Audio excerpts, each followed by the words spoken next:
Telugu PMC ప్రేక్షకులకు స్వాగతం.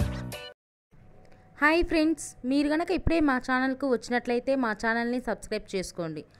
Subscribe చేయడంతో పాటు పక్కనే ఉన్న బెల్ ఐకాన్ని క్లిక్ చేయండి.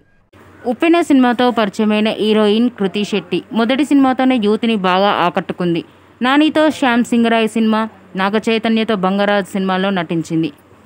తాజాగా కృతి శెట్టి తన లేటెస్ట్ ఫొటోస్ని అభిమానులతో పంచుకుంది. ఆ ఫొటోస్ని మనం కూడా చూసేద్దాం.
ఈ వీడియో మీకు నచ్చినట్లయితే లైక్ చేసి మరిన్ని టాలీవుడ్ లేటెస్ట్ అప్డేట్స్ మిస్ అవ్వకుండా చూడాలంటే తెలుగు పిఎంసి ఛానల్ను సబ్స్క్రైబ్ చేసుకొని పక్కనే ఉన్న బెల్ ఐకాన్ని క్లిక్ చేయండి.